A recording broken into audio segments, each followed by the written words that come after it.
আচ্ছা, তাহলে আজকে যে আলোচনাটা সেটা হলো ইন্ট্রোডাকশন আর এর হচ্ছে অ্যাপ্লিকেশন, এই দুইটা এরিয়া আজকে কভার করব। তো আমরা প্রথমে যাই হচ্ছে আর্টিফিশিয়াল ইন্টেলিজেন্স বেসিক্যালি কি, ডেফিনেশন কি, বা এটার দ্বারা আমরা কি বুঝি। তো আর্টিফিশিয়াল ইন্টেলিজেন্সের একটা ডেফিনেশন হচ্ছে যে আমাদের যে হিউম্যান যে ইন্টেলেকচুয়াল আছে, আমরা হিউম্যান যে অ্যাক্ট করি এবং যে বিহেভিয়ারটা, এটা হলো আপনার মেশিনের মাধ্যমে আমরা সেম টাইপের কাজ করতে পারি।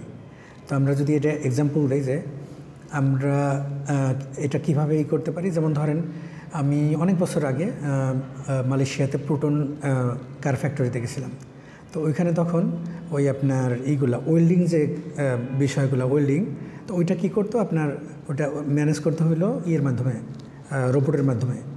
তো একজন হিউম্যান যখন কাজ করবে, তো স্পেসিফিক যেখানে আপনার ওয়েল্ডিংটা লাগে ঠিক সেইখানে একদম অ্যাকুরেট, মানে একসাথে ধরেন 4-5টা ওয়েল্ডিং হ্যান্ড কাজ করতেছে। তো এখন এই কাজটা নর্মালি আগে করতো কি হিউম্যান, কিন্তু এটাকে এখন কনভার্ট করা হলো কীভাবে, যে একটা মেশিন যাকে লার্ন করানো হয়েছে, যাকে ট্রেন করানো হয়েছে, এবং যার ফলে সে অনেক ফাস্টার এবং অ্যাকুরেট কাজ করতে পারে। তো এই যে হিউম্যানের একটা অ্যাক্টিভিটি যেটাকে আপনার মেশিনে কনভার্ট করা হলো, এটা একটা এক্সাম্পল হলো আপনার আর্টিফিশিয়াল ইন্টেলিজেন্সের। সেকেন্ড যে বিষয় সেটা হলো এটা হলো আপনার যখন আমরা প্রচুর পরিমাণে ডাটা ক্যাপচার করি, আমরা যখন হিউম্যান ব্রেনে আপনার ডাটা ক্যাপচার করি, তো আমাদের হিউম্যান ব্রেনে যখন আমরা ডাটা ক্যাপচার করি, অবশ্যই হিউম্যান ব্রেন অনেক মানে কী বলবো শক্তিশালী। আপনার মেশিন যতই শক্তিশালী হোক না কেন, হিউম্যান ব্রেনের চাইতে এটা বেশি না, কারণ হিউম্যান ব্রেনই কন্ট্রোল করা হচ্ছে একটা মেশিনকে। কিন্তু তারপরেও কিছু লিমিটেশন আছে। লিমিটেশন কীরকম, যে আপনি ধরেন 1 মিলিয়ন ডেটা ইনসার্ট করলেন, ইনসার্ট করার পর একটা হিউম্যান যখন ওখান থেকে সার্চ দিবে, মেবি তার অনেক ডাটা লস হবে, বাফার এরিয়াতে যেগুলো থাকবে সেগুলো সে দ্রুত নিয়ে আসতে পারবে, যেগুলো অনেক লং মেমোরি, ওইখান থেকে হয়তো তার সার্চ করতে কষ্ট হবে। কিন্তু আমরা যখন কম্পিউটারে ডেটা আপনার ইনপুট দিই, তো তখন দেখা যায় যে গ্রাজুয়ালি এটা পারফরমেন্সটা ইমপ্রুভ করে। কীভাবে করে ইমপ্রুভমেন্টটা?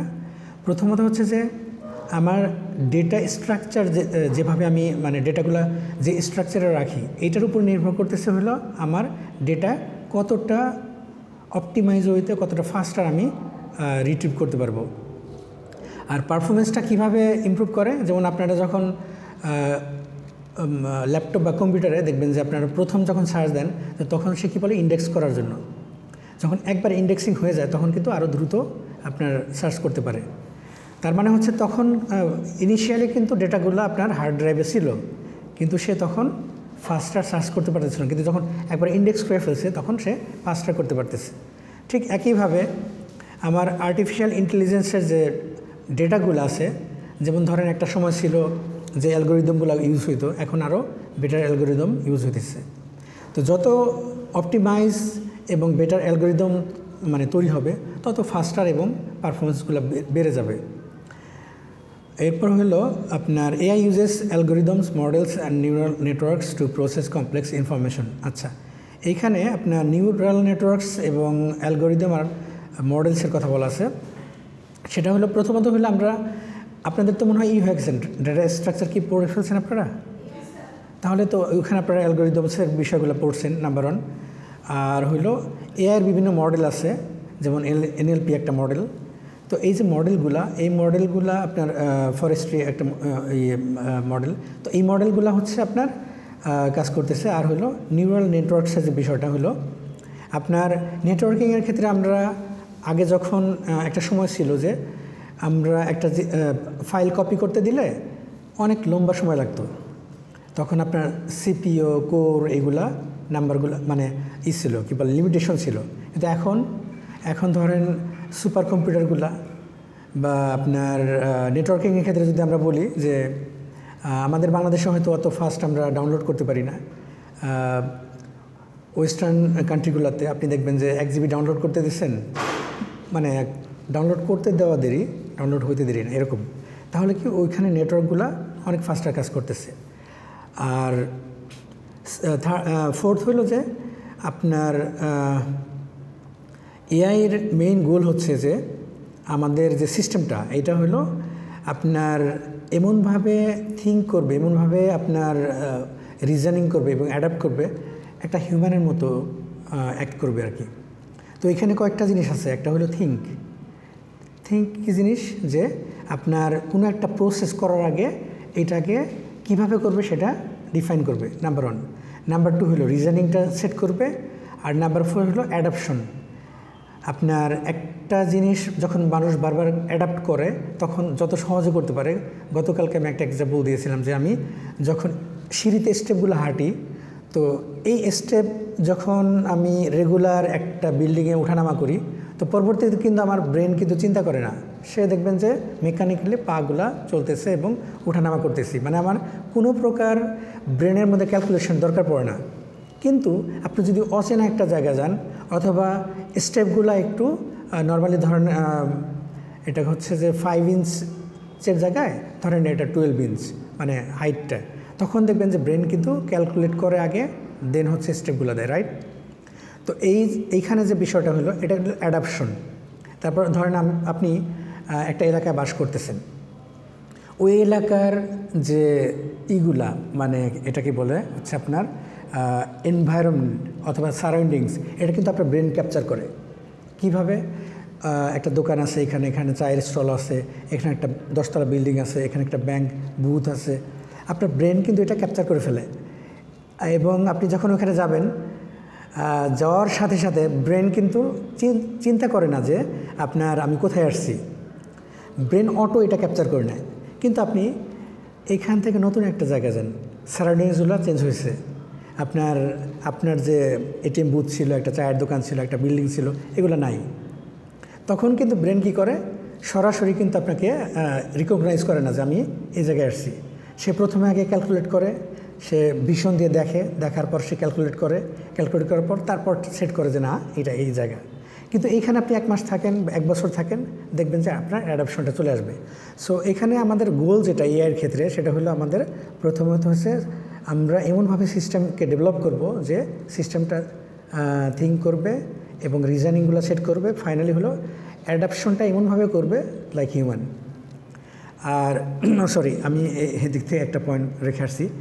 আরেকটা পয়েন্ট হলো it powers modern tools like voice. আচ্ছা, এখানে যে বিষয়গুলো আছে সেটা হলো আমাদের ভয়েস অ্যাসিস্ট্যান্স, ইমেজ রিকগনিশন এবং চ্যাটবোর্ডস, 3টা বিষয় এখানে আলোচনা হচ্ছে।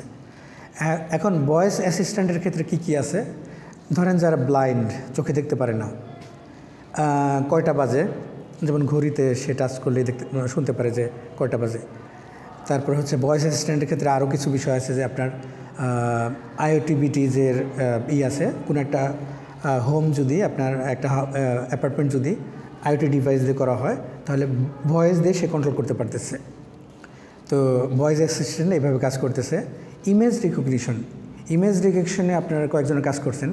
যেমন আমি ইমেজ রিকগনিশনের ক্ষেত্রে যেটা করতে পারি সেটা হলো আমি একই টাইপের মিলিয়নস অফ আইটেম যদি আপলোড করি, তো যেটা করতে পারে ক্যামেরা ওইটা দেখে বলতে পারে যে এটা এই আইটেম। যেমন আমরা এখন যে সমস্ত এআই বেস ক্যামেরা আছে, আপনি জাস্ট মানে পিকচারের দিকে ধরলেই সে বলে দেবে যে এটা কী ধরনের পিকচার। অথবা আপনি যদি দেখেন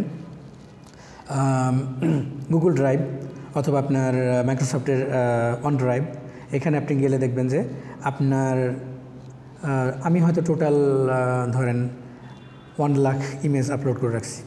তো আপনি যদি দেন যে এর মধ্যে বিল্ডিং কোনগুলা, সে কিন্তু ক্যাটাগরাইজ করে ফেলতে পারে। এর মধ্যে আপনার কি বলে আপনার নেচার কোনগুলা, সে কিন্তু এটা মানে ক্যাটাগরি করে ফেলতে পারে। তারপরে হিউম্যান বা ফেস, এগুলো কিন্তু সে আলাদা ক্যাটাগরি করে ফেলে। এটা কীভাবে করতেছে, অ্যাকচুয়ালি যে ইমেজগুলো আছে এটা প্রসেস করে সে হলো ক্যাটাগরিটা করতেছে। আর ফাইনালি চ্যাটবোর্ডের তো অনেক ব্যবহার আছে। যেমন আমরা এখন 24/7 ব্যাংকিংয়ের ক্ষেত্রে বলেন, বিভিন্ন ক্ষেত্রে আমরা চ্যাটবোর্ডের হেল্প পেতে পারি। এবং চ্যাটবোর্ডের ব্যবহার সবচাইতে বেশি যেগুলো আমরা করি সেটা হলো এখন এই মুহূর্তে ওপেন এআইয়ের যে আপনার চ্যাট জিপিটি আছে, এখানে আমরা আমরা যে কোনো একটা কোশ্চেন করলে, যে কোনো একটা জানার জন্য যখন আমরা কুইরিটা দিই, আর আমার আউটপুটটা তত বেশি ভালো আসবে যত আমার কুইরিটা ঠিক মতো দিতে পারবো। অর্থাৎ মেশিন কিন্তু ওইটাই বুঝতে পারে যেটা হচ্ছে যে আপনার আমি যখন কোয়েরি করি তা আমার কোয়েরিটা যত বেশি মেশিনকে বোঝানোর মতো দিতে পারবো তত আউটপুটটা ভালো আসবে। যেমন ধরেন আপনি একটা সার্চ দিলেন, ফর এক্সাম্পল আপনি কি খুঁজতেছেন যে আপনি অনলাইনে চ্যাট জিপিটিতে একটা সার্চ দিলেন যে কম্পিউটার সায়েন্সের আর্টিফিশিয়াল ইন্টেলিজেন্সের একটা কোর্স তৈরি করে দাও। তো আপনি যে শব্দগুলো ব্যবহার করলেন, এই শব্দগুলোকে আমি যদি এইভাবে বলি যে define a course for CSC under graduate for artificial intelligence, এই কথাগুলো আপনি লিখে চ্যাট জিপিটিতে সার্চ দিলেন, তো সে একটা রেজাল্ট আপনাকে দিবে। এখন এইটা যে রেজাল্টটা জেনারেট করবে, আপনি যদি সেম রেজাল্টের জন্য ডেফিনেশন মানে আপনার ওয়ার্ডিংগুলো চেঞ্জ করে দেন, আরও ভালো রেজাল্ট আসবে। কীরকম? যে আপনি দিলেন যে I am a student in 4th semester, then হচ্ছে specific 4th semester. So AI বুঝতেছে যে আপনি 4th সেমিস্টার মানে হলো আপনি কতগুলো কোর্স করছেন। অথবা আপনি দিলেন যে আমি final student, I need AI detail level course. Just এই ইয়ার অফ মানে কোন ইয়ারে আপনি পড়তেছেন এটা যদি ডিফাইন করেন, এআই আপনাকে ভিন্ন ভিন্ন রেজাল্ট দিবে। কারণ কি, এআই তখন বুঝতে পারতেছে যে এই স্টুডেন্ট এই লেভেলে আছে, সো তার জন্য কী ধরনের ম্যাটেরিয়ালস দেওয়া দরকার।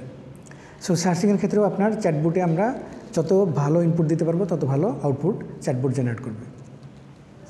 হ্যাঁ শিওর।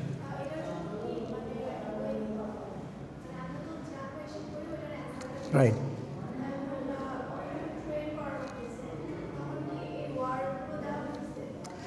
বেসিক্যালি যখন ট্রেন করা হয়েছে এআইকে, একটা হলো ডাটা এন্ট্রি, অর্থাৎ ডাটাগুলো দেওয়া হয়েছে, নাম্বার 1। নাম্বার 2 হলো যে আমাদের যে ডাটাবেজের ডাটাগুলো রাখা হয়েছে একটা নির্দিষ্ট স্ট্রাকচারে রাখা হয়েছে। সো আমি যখন কোয়েরিগুলো করতেছি, আমার এই কোয়েরির উপর নির্ভর করে হলো ডাটা ফেস করে ডাটাগুলো রিট্রিভ করতেছে। তো আমি বললাম যে প্রথম যেটা ছিল জেনারিক, আমাকে একটা এআইয়ের কোর্স তৈরি করে দাও, এটা একটা কোয়েরি ছিল। আমি পরে যেটা বললাম সেটা হলো আমি ডিফাইন করলাম যে আমি কোন ইয়ারের স্টুডেন্ট। তো তখন তাকে ট্রেন করানো হয়েছে যে কোন লেভেলের মানুষ কী উদ্দেশ্যে কোশ্চেন করলে। আমি আর একটু অন্য লেভেলে যাই, সেটা হচ্ছে যে আপনার আমি এখন স্টুডেন্টদের কথা বলতেছিলাম। এখন যে হলো এআই নিয়ে রিসার্চ করতেছে, সে কোশ্চেন করলো যে আমি এআই নিয়ে লাস্ট 10 ইয়ার্স রিসার্চ করতেছি, সো আমাকে লেটেস্ট যে রিসার্চ পেপারগুলো আছে এখান থেকে কিছু ডাটা শর্ট আউট করে দাও।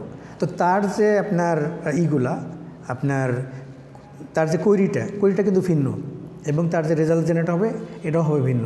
কারণ কি, সে আপনার চ্যাটবুটে যে দিছে, ইনপুটটা দিছে, ইনপুটটার ধরনটা ভিন্ন। তো আর এআইকে ট্রেন করানো হয়েছে এইভাবেই।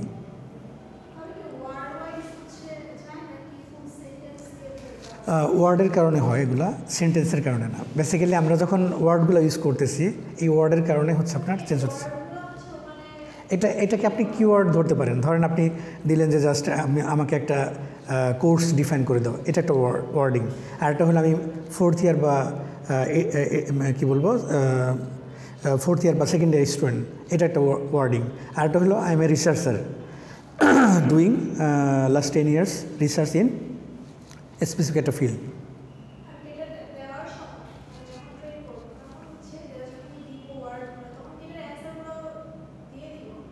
আমরা যখন ট্রেন করব, হ্যাঁ, ট্রেন করানোর সময় অবশ্যই আপনার এগুলো ডিফাইন করে দিতে পারেন। আদারওয়াইজ মানে এআই ইটসেলফ নিজে তো আপনার রেজাল্ট জেনারেট করতে পারবে আগে থেকেই এভাবে। হ্যাঁ, ডাটা স্ট্রাকচার এবং আপনার ডাটাগুলো রাখা হয়েছে এইভাবেই, যাতে করে সে সরি হুম কীরকম?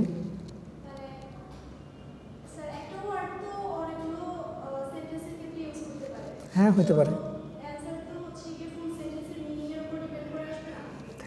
প্রথমত হলো ওয়ার্ড হচ্ছে সিঙ্গেল একটা মানে কি বলবো আইটেম, আর সেন্টেন্স হচ্ছে কতগুলা ওয়ার্ডের। তো ওয়ার্ডের কারণেও চেঞ্জ হবে, আবার সেন্টেন্স প্যাটার্ন এটার কারণেও চেঞ্জ হবে। আপনি একটা সেন্টেন্স তৈরি করলেন যেটা হলো কোশ্চেনবোধক, আর একটা সেন্টেন্স জাস্ট এমনি নর্মাল একটা সেন্টেন্স, সেই ক্ষেত্রেও কিন্তু আপনার চেঞ্জ আসবে। সো ওয়ার্ডের সাথে সাথে সেন্টেন্সের কারণেও কিন্তু চেঞ্জ আসবে। আলাদা আলাদা, হ্যাঁ। আমি যত বেশি আপনার করব কি বলবো এআইকে ট্রেন করতে পারবো, তত বেশি সে আরও বেশি আপনার অ্যান্সারগুলো মানে দিতে পারবে। আর আমার ধরেন আমি যখন ট্রেন করলাম তখন জাস্ট আমি 2-3টা, যেমন ওনাদের ক্ষেত্রে যেটা হয়েছিল ক্ষেত্রে ইমোশনের ক্ষেত্রে 2টা কাজ করতেছে আর বাকিগুলো কাজ করতেছে না। কারণ কি হয়তোবা ট্রেন করতে পারেন নাই, মানে হ্যাঁ ডাটাগুলো। কারণ ওনাদের প্রায় কত 5,000 ডাটা ছিল না আপনাদের? 6,000। তো ওইখান থেকে শুধু স্যাড ছিল আর কি ছিল, হ্যাপি আর স্যাড, এই 2টা পারতেছিল, আর কোনো কিছু রিডিট করতে পারতেছিল না। কারণ এখানে হলো ওই পরিমাণ ট্রেন করানো হয়নি। না আরও দিচ্ছে তো 5টা ছিল।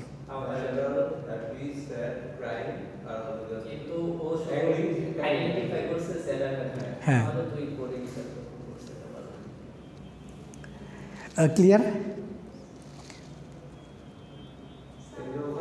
হ্যাঁ না, কোশ্চেন থাকলে কোশ্চেন করবেন, এরকম না যে আপনি কোশ্চেন করতে পারবেন না, কোশ্চেন তো অবশ্যই করবেন।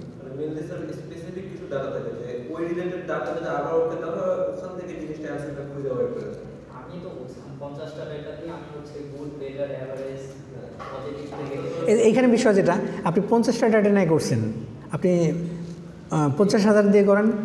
সো দেখেন যে আপনার 50,000 দিয়ে যখন করবেন তখন আরও ওয়াইড রেঞ্জের আপনি পাবেন, আউটপুট পাবেন। কিন্তু 50টা দিয়ে যখন করবেন তখন কিন্তু আপনি এটা ন্যারো মানে পারফেক্টলি কাজ করছে।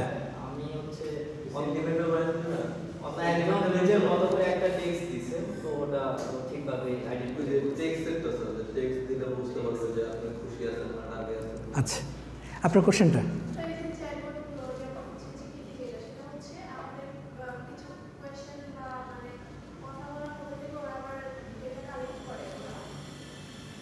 মানে আমরা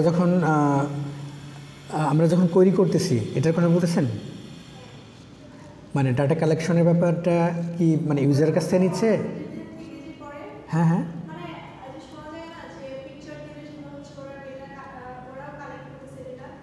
এখন এখানে হলো 2ভাবে ডেটা কালেকশন তারা করে। একটা হলো যে ব্যাক এন্ডে অলরেডি ওপেন এআই যে অর্গানাইজেশনটা তারা হলো ডেটা রেডি করে রাখছে, এটা নাম্বার 1 একটা ওয়ে। সেকেন্ড হচ্ছে যে ইউজার কী ধরনের কোশ্চেন করতেছে, কী জিনিস জানতে যাচ্ছে, এইটাও সে ক্যাপচার করে। অর্থাৎ এইটাও আপনার তার কি বলবো পরবর্তীতে আপনার যেটাকে বলে এটাকে হলো আপনার মানে এটাকেও ক্যাপচার করে পরবর্তীতে আপনার এই রিলেটেড কীভাবে ইমপ্রুভ করা যায় সেই ডাটাগুলো আলাদা রেখে দেয়। পরে ওই রিলেটেড মানে অর্থাৎ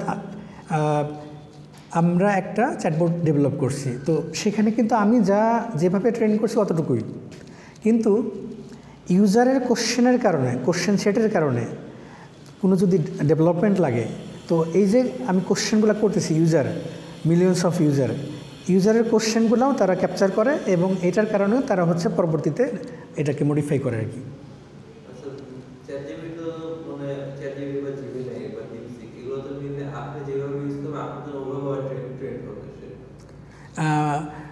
এটা হলো যে আমি যেভাবে করব বলতে আমি ধরেন কি ধরনের ইউজার,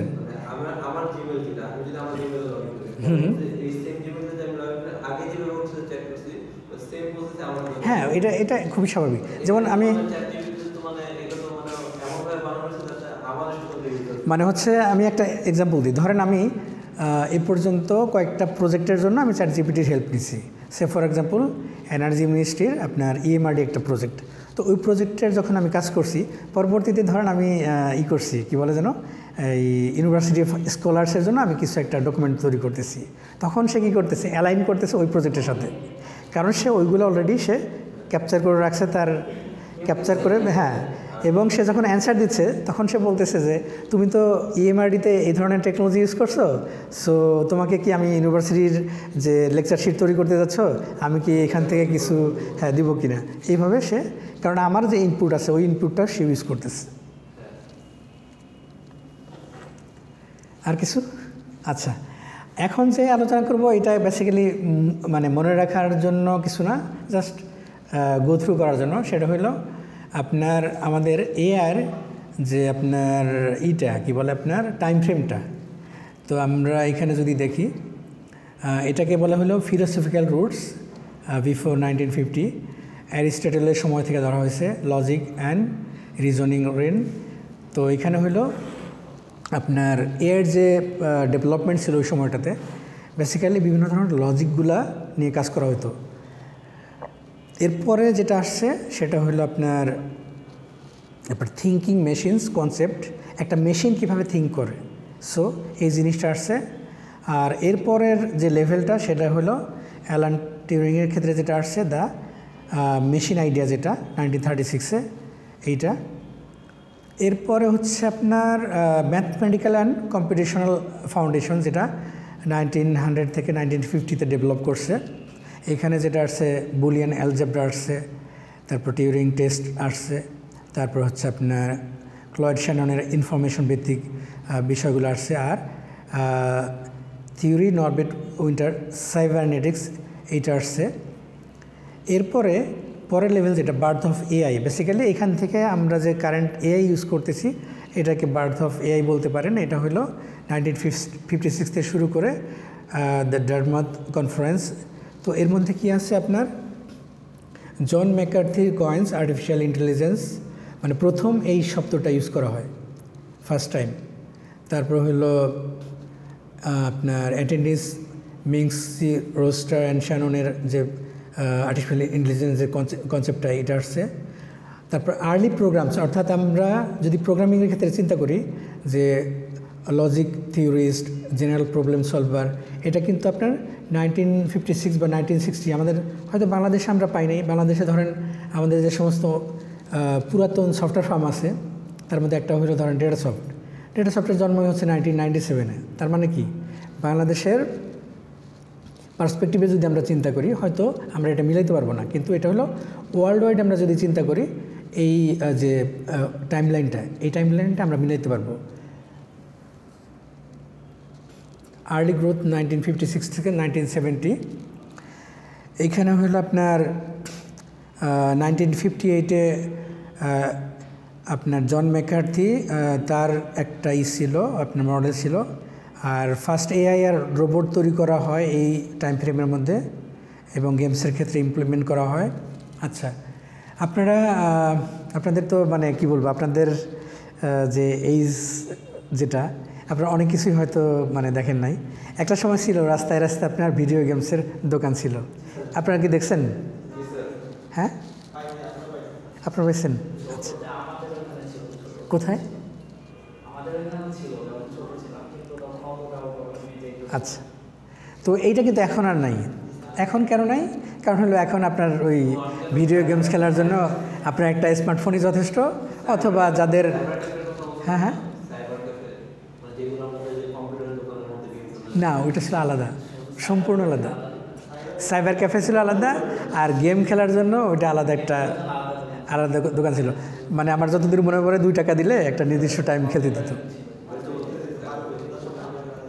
হ্যাঁ, তো ওইটা একটা টাইম ছিল। এখন ওই দোকানগুলো কেন নাই? কারণ হলো আপনার একটা স্মার্টফোন থাকলে আপনি যে কোনো ধরনের গেমস মোবাইলে খেলতে পারতেছেন, নাম্বার 1। নাম্বার 2, যাদের একটু ভালো টাকা পয়সা আছে সে এক্সবক্স বা আপনার আরও যে ডিভাইসগুলো আছে এগুলোতে খেলতে পারতেছেন, যার ফলে এখন আর ওই ডিভাইস মানে ওই ভিডিও গেমসের ওই কনসেপ্টটা এখন নাই। আচ্ছা, এরপর 1966-এ এলিজা চ্যাটবট, এই চ্যাটবটটা প্রথম তৈরি। আমি যদিও মানে নিজেও এটা ডিটেল মানে পড়াশোনা নাই আমার, যে আসলে কোন লেভেলে এটা তৈরি করছিল, আমাকে একটু পড়াশোনা করতে হবে। তারপর হচ্ছে আপনার শেকি দ্য রোবট 1960। হ্যাঁ, সরি কোনটা? এলিজা চ্যাটবট মনে হয় না, এগুলো কোনো কিছুই করে না। এইটা হলো আপনার অনেক আগের। এখন যে চ্যাটবোর্ডগুলো আছে অবসোলেট হয়ে গেছে, মানে ওইখান থেকে হয়তো কনসেপ্ট নিয়ে রিডেভেলপ করছে, কিন্তু এই কনসেপ্ট আর নাই। দ্য এআই উইন্টার 1970s থেকে 1980s, funding cuts due to over promises, slow computing power, decline of symbolic AI. আচ্ছা, এখানে কয়েকটা বিষয়, সেটা হলো আমাদের 1970s এবং 1980s দিকে যে এআইয়ের যে কাজ করবে এর জন্য কিন্তু কিছু লিমিটেশন ছিল, কারণ ওই সময় কিন্তু সুপার কম্পিউটার যে কনসেপ্টটা ছিল না। আমি যখন, আমার মনে নাই ঠিক, মানে স্পেসিফিক বলতে পারবো না, কিন্তু আমার যতদূর মনে পড়ে 2006 দিকে আমি এমন ডেস্কটপ ইউজ করছি যেখানে হলো কম্পিউটারের হার্ড ডিস্ক ছিল হলো 256 MB। কত? 256 MB। এখন আপনারা চিন্তা করতে পারেন 256, আপনারা চিন্তা করতে পারেন এটা র্যাম হতে পারে আর কি, কিন্তু হার্ড ডিস্ক 256 হতে পারে, এটা চিন্তা করতে পারেন না। তো ওই সময় যেটা ছিল যে আমাদের স্লো কম্পিউটিং পাওয়ারের কারণে, হ্যাঁ এখনও আছে। আচ্ছা, এটা কি মানে এখনও কাজ করে? তার মানে হলো এখনও এটা চলতেছে, কেউ হয়তো আপনার রান, কিন্তু মানে না কি বলে আপনার পপুলার কোনো চ্যাটবট না, মানে ওপেন এআই বা হ্যাঁ ওই ধরনের, মানে তারা হয়তো আসতে পারে নাই। ইয়ের মতো, মোবাইলের মতো নোকিয়া এক সময় সবার হাতে এবং সবার কাছে খুবই জনপ্রিয় ছিল, কিন্তু এখন নোকিয়া আমি বলবো না অবসোলেট হয়ে গেছে, কিন্তু অন্যদের তুলনায় মানুষ, হ্যাঁ একটা সময় তো নোকিয়া স্যার মানে ফোন মানেই ছিল নোকিয়া, যেমন যে ইয়ের কনসেপ্ট যেটা কি বলে জিপ টাইপের যে গাড়িগুলো আছে, সরি মানে এটাকে কি বলে আপনার, একটা হলো সেডান গাড়ি আর একটা হলো জিপ টাইপের যে গাড়িগুলো, সরি জিপ টাইপের বলতেছে আবার জিপ, দেখেন শব্দটা কীভাবে আসতেছে। জিপ একটা কোম্পানির নাম, কিন্তু তারা এতটা পপুলার হয়েছে যে গাড়িটাকেই ব্র্যান্ড নেম হিসাবে মানে কোম্পানি নাম হিসেবে ব্যবহার করতেছে। সো মানে এই জিনিসগুলো অনেক ক্ষেত্রে এভাবে কাজ করে, অর্থাৎ মানে একটা কোম্পানির নাম একটা আপনার ইয়ের ক্ষেত্রে কাজ করতেছে। আচ্ছা, তো 1970s 1980s ক্ষেত্রে হলো আপনার এআইয়ের যে ডেভেলপমেন্ট, এইখানে অনেকটা বাধা ছিল কি আপনার রিসোর্সের আপনার মানে প্রপার রিসোর্স না থাকার কারণে, হার্ডওয়্যার রিলেটেড আপনার ছিল ড্রব্যাক ছিল। Expert system 1980s। আচ্ছা, rise of rule based system, MYCIN XCON, industrial adaption, revival through commercial success. So 1980s যেটা হয়েছে, আমাদের কারেন্ট যে এআই নিয়ে আমরা কথা বলতেছি, এই এআই অবশ্যই ওই সময় ছিল না, কিন্তু যেটা হয়েছে যে এআইকে অনেকটা আপনার ইন্ডাস্ট্রিয়াল লেভেলে এবং হচ্ছে আপনার কমার্শিয়াল লেভেলে নেওয়া হয়েছে। যেমন আমি যে গাড়ির ফ্যাক্টরির কথা বললাম, এটা আমি দেখছি হলো কত সালে, 2006 সালে। তার মানে হচ্ছে আপনার 2006 সালে আমি যদি ধরি, তার মানে হচ্ছে যে এইটা মেবি 1980s বা 1990s এই জিনিসগুলো ইন্ডাস্ট্রিতে অলরেডি কমার্শিয়ালাইজেশনে চলে গেছে। এরপর হচ্ছে machine learning revolution, basically 1990s to 2000 এই পর্যন্ত। এইখানে যেগুলো আসছে নিউরাল নেটওয়ার্কস রিবর্ন, দেন আইবিএমের Deep Blue defeats Garry Kasparov 1997, AI integrated into everyday application. So বাংলাদেশের প্রেক্ষাপটে আমরা 1990s বা 2000 পর্যন্ত আমরা হয়তো এইগুলা পাইনি, আর না পাওয়ার কারণ আছে। আমি একটা রিয়েল লাইফ এক্সাম্পল বলি। আমি 2006-এ একটা অর্গানাইজেশনের কাজ করতাম, এর নাম ছিল হচ্ছে আপনার ইউনিকা। তো ইউনিকার মালিককে আপনারা সবাই চিনবেন, কারণ একটা ঘটনার কারণে জাপানিজ তিনটা মেয়েকে নিয়ে বাংলাদেশে অনেক কেস টেস হচ্ছিল। আপনারা কেউ কি লক্ষ্য করছেন? ওইটার যে ইমরান শরীফ যে বাবা, উনি ছিলেন হলো ইউনিকার আর কি কোম্পানির মালিক। তো উনার এই ঘটনা বলার কারণ হলো উনি MIT থেকে পাশ করছেন, পাশ করার পর ইউএসএতেই হচ্ছে আপনার সফটওয়্যার ফার্ম করছে, বাংলাদেশে একটা ব্রাঞ্চ, ইউএসএতে একটা ব্রাঞ্চ, ট্যালেন্টেড ছিলেন। তো উনি যেটা করছে সেটা হচ্ছে আপনার গুগলের যে সমস্ত ইনভেস্টর ছিল বাংলাদেশে ইনভেস্টমেন্ট নিয়ে আসছে, মানে বড় বড় ইনভেস্টর বাংলাদেশে নিয়ে আসছে। ওই সময় ইউনিকা ছিল হলো আপনার আমতলি, ওই যে হোন্ডার যে বিল্ডিংটা, ওই বিল্ডিংয়ে। এবং ওই সময় যারা যারা হচ্ছে বাংলাদেশে মোটামুটি ভালো ভালো ইউনিভার্সিটিতে হাই পেইড মানে হাইলি পেইড স্যালারি দিত তারা। তো আমি 2005-এর শেষের দিকে জয়েন করি। তো এখানে বিখ্যাত কয়েকজন ব্যক্তি ছিলেন, তার মধ্যে হয়তো আপনারা ওইভাবে চিনবেন না, যেমন টাইগার আইটির VP, head of technical team আমাদের, উনি হচ্ছে নর্থ সাউথ থেকে পাস করা এবং উনি ওখানে ছিলেন। তারপরে স্যামসাংয়ের ডিরেক্টর হিসেবে ছিলেন, মাইক্রোসফটে ছিলেন সোহেল ভাই, উনি হচ্ছেন ওইখানে জব করছেন। তারপরে কম বেশি প্রচুর পরিমাণে আপনার ওইখানে ভালো লেভেলের কাজ ছিল। তো আমার এই এক্সাম্পল বলার কারণ কি, ওনারা একটা ডিভাইস নিয়ে কাজ করতেছিল, এটা ব্যাক টু 1998-99 এরকম। ওই সময় যেটা ওনারা কাজ করতেছিলেন যে মোবাইলে কিন্তু তখনও পর্যন্ত আপনার ইন্টারনেট আসে নাই, শুধু বাংলাদেশ না, বাইরের দেশগুলোতেও তখন পর্যন্ত মোবাইল ইন্টারনেট আসে নাই। তো ওনারা যে কনসেপ্ট নিয়ে কাজ করতেছিল সেটা হচ্ছে, ওনারা এটার নাম দিয়েছিল ইডেন বক্স, একটা ছোট্ট কালো বক্স। এইটা আপনি টিভির সাথে প্লাগ ইন করলে টিভিটা আপনার ব্রাউজার হিসেবে কাজ করবে। এটা ছিল আইডিয়া, এটা ছিল তাদের ডেভেলপমেন্ট। কিন্তু সমস্যা হইল ওনারা টাইমলি এটাকে মার্কেটে রিলিজ করতে পারে নাই। না রিলিজ করতে পারার কারণে এর মধ্যে হলো মোবাইল ইন্টারনেট চলে আসছে এবং আলটিমেটলি তারা এই প্রজেক্টটা মানে আনসাকসেসফুল হয়ে গেছে। তো এই জন্য এই উদাহরণটা এই কারণে দিলাম যে আপনার 1990s টু 2000 যে টাইম ফ্রেমটা, এই টাইম ফ্রেমটা বাংলাদেশের জন্য একরকম, কিন্তু বাংলাদেশের বাইরের যে দেশগুলো আছে তাদের জন্য কিন্তু আরেক রকম। যেমন আমরা হয়তো আজকে 5Gর কথা বলতেছি বা একসময় 3Gর কথা বলতাম, কিন্তু আমরা যেখানে 3G ইমপ্লিমেন্ট করতেছি, ওয়েস্টার্ন কান্ট্রিগুলোতে অনেক দেশ আছে তারা হয়তো আপনার 4G ইউজ করতেছে। আমরা হয়তো 5Gর কথা বলতেছি, তারা নেক্সট লেভেলের নেটওয়ার্ক ইউজ করতেছে। তো এটা কেন? কারণ আমরা আমাদের ইনফ্রাস্ট্রাকচার ওইভাবে ডেভেলপ করতে পারি নাই। মানে বিষয়টা এরকম না যে এটা ইনভেন্ট হয় না, ইনভেনশন তো হয়েই গেছে, কিন্তু আমরা আমাদের হাতে নাগালে পাইনি। যেমন স্মার্টফোনের কথা যদি চিন্তা করি, আমি প্রথম স্মার্টফোন ইউজ করি হলো 2000 কত, এটা 2012-এ। আপনারা কত সালে ইউজ করছেন আমি জানি না। আমাদের হচ্ছে থেকে স্যামসাং কোরিয়া থেকে 10টা হ্যান্ডসেট পাঠাইছিল। আমাদের এটা ছিল অ্যান্ড্রয়েড না, স্যামসাংয়ের সম্ভবত না, ওইটাতে স্যামসাংয়ের নিজস্ব অপারেটিং সিস্টেম ছিল, আমি তো নাম ভুলে গেছি এখন। স্যামসাংয়ের অ্যান্ড্রয়েড ফিচার ফোনের জন্য আমরা ইউজ করতাম হলো, ভুলে গেছি। স্যামসাংয়ের নিজস্ব একটা ওয়েস ছিল, ওইটাই মানে আমরা ইউজ করতাম।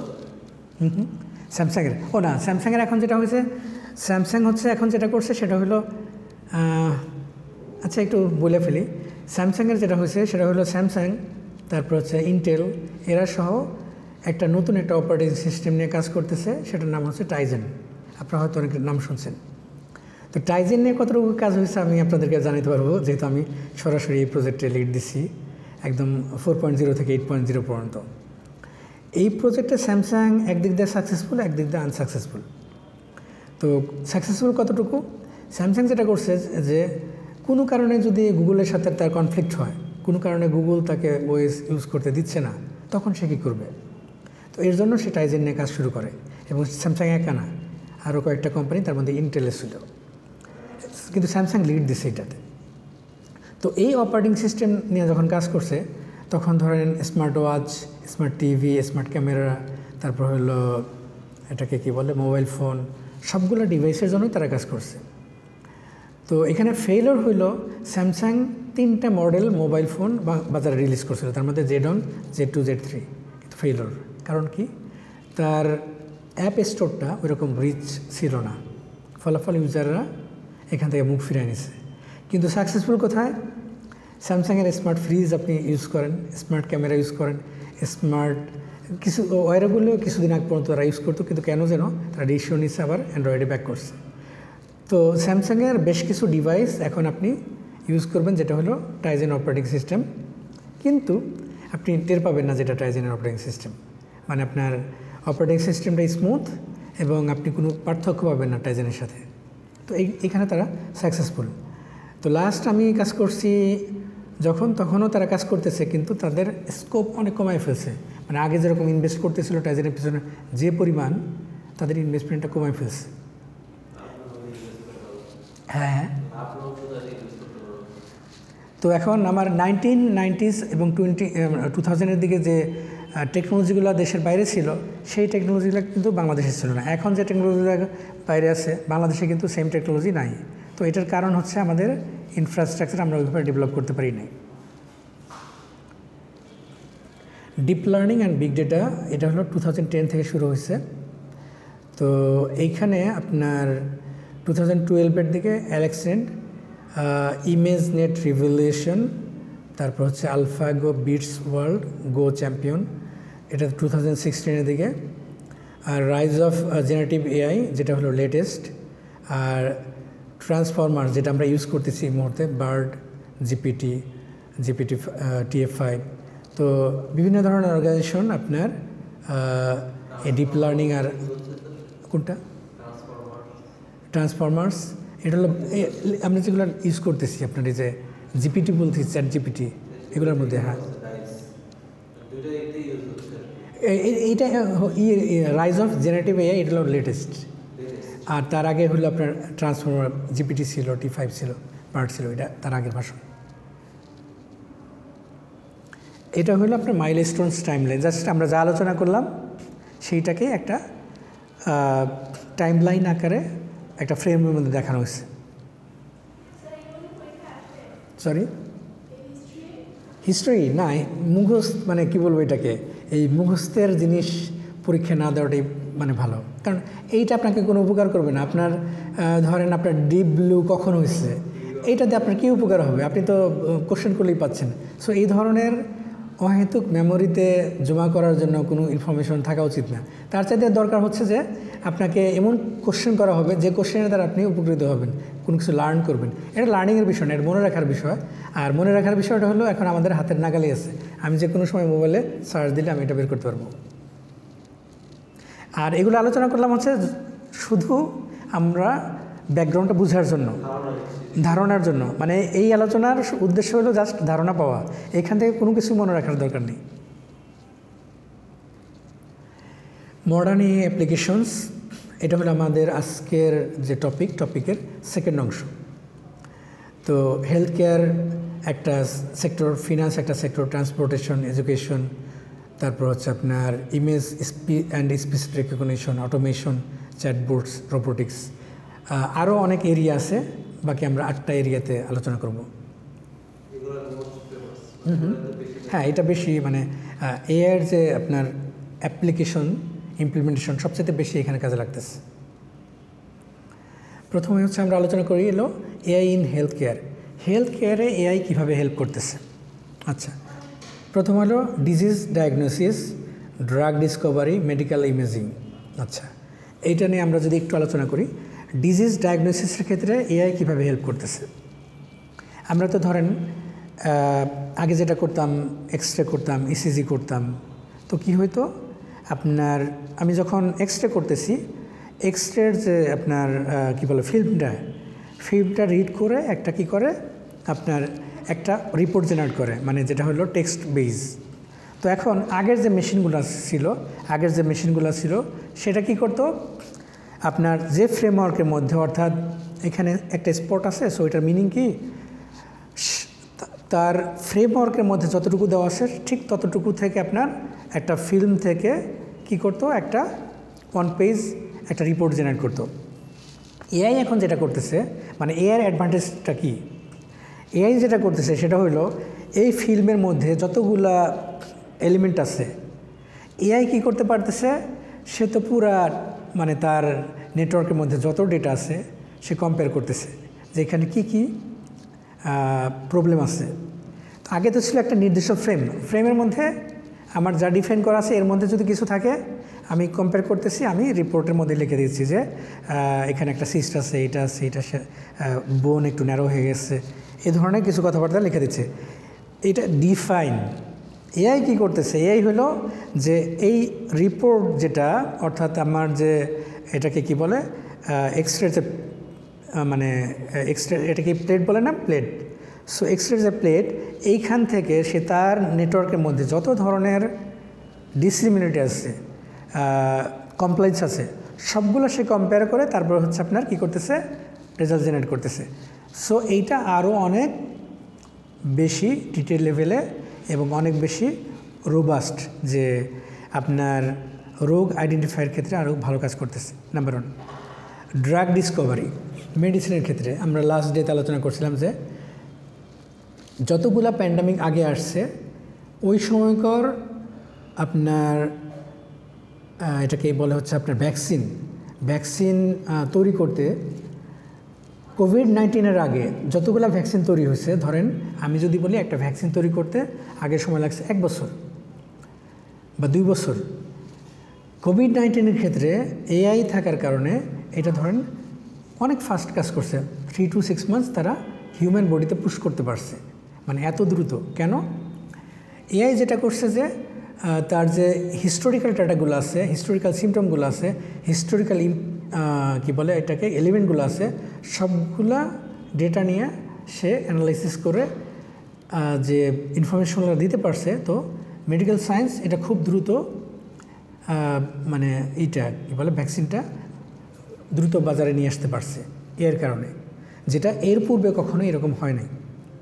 মেডিকেল ইমেজিং, আচ্ছা মেডিকেল ইমেজিং আমরা যে এক্সরের কথা বললাম, তারপরে এমআরআইয়ের কথা যদি বলি এবং যে সমস্ত বিষয়গুলো আছে, তো এইখানে এআই কীভাবে হেল্প করতেছে। একটু আগে আমরা প্রথমে আলোচনা করলাম যে এআই কী করতেছে, একটা ইমেজ থেকে অনেক বেশি পরিমাণ এলিমেন্ট সে ফাইন্ড আউট করতে পারতেছে। কীভাবে? তার ডাটাবেজে ব্যাপক পরিমাণ ডেটা থাকার কারণে। তো এইভাবে হচ্ছে এআই আপনাকে হেল্প করতেছে। তারপর হলো virtual assistant, Babylon health, Ada. আচ্ছা, আগে যেটা হইতো সেটা হলো যে আপনার রোগী এবং ডাক্তার দুজন যদি সামনাসামনি থাকে তাহলে আপনার ট্রিটমেন্ট করতে পারতো। এখন বিভিন্ন ধরনের ট্রিটমেন্ট হচ্ছে। ফর এক্সাম্পল টেলিমেডিকেল, যেটা এটা তো আপনার অনেক আগে থেকেই শুনতেছেন। তারপর হচ্ছে কি বলে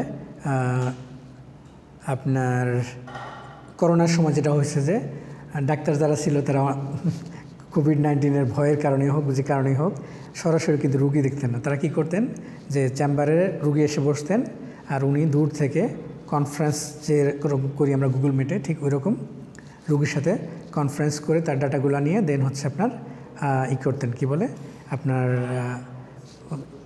প্রেসক্রিপশন লিখতেন বা সাজেশনগুলো দিতেন।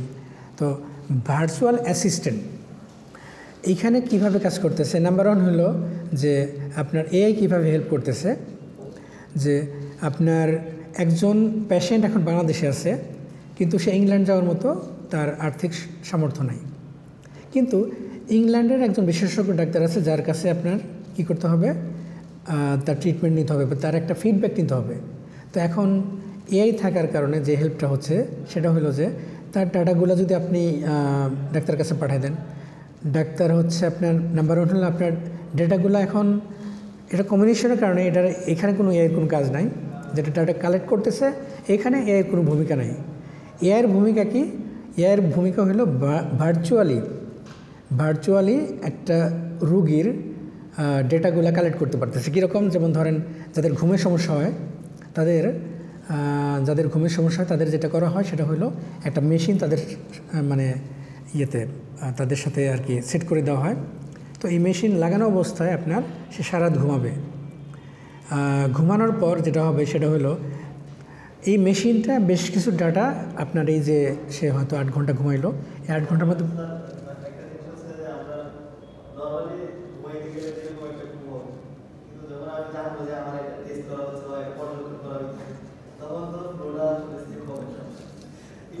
ঘুম আর ভালো হবে, ঘুম আরও ভালো হবে। আমি বলতেছি, আমি মানে এক্সাম্পল দিচ্ছি, আমি নাম বলবো না। এআইবির একজন প্রফেসর আছে, আমরা একসাথে পিএইচডি করছি। তো যেহেতু আমি ওনাকে কাছ থেকে দেখছি, তো ওনার এই প্রবলেমটা আছে। তো উনি বললেন যে আমার ঘুমে অনেক সমস্যা হতো, আমার প্রেশার হাই হয়ে গেছিলো, বিভিন্ন ধরনের প্রবলেম ফেস করতেছিলাম। তো যখন আমার এই মেশিনটা লাগানো হইলো, টেস্ট করা হইলো এবং কিছু জিনিস ফাইন্ড আউট করা হইলো এবং আমাকে সাজেস্ট করা হলো যে এই মেশিনটা আপনি ইউজ করেন। তো প্রথম যেদিন টেস্ট করার জন্য আসে, বলে যে আমার এত ভালো ঘুম হয়েছে, আমি চিন্তাও করতে পারি নাই। মানে কারণটা কি? কারণ হলো যে এক একজন রোগীর ক্ষেত্রে অবশ্যই এক এক রকম। ওনার ক্ষেত্রে যে প্রবলেমটা ছিল সেটা হলো ওনার যথেষ্ট পরিমাণ, মানে এটাকে কী বলে, অক্সিজেন সাপ্লাই হচ্ছিল না, যার ফলে ওনার ব্রিদিংয়ে সমস্যা হচ্ছিল। যখন মেশিনে লাগিয়ে দেওয়া হয়েছে, ওনার ব্রিদিংটা কী হয়েছে, মানে স্বাভাবিক হয়ে গেছে।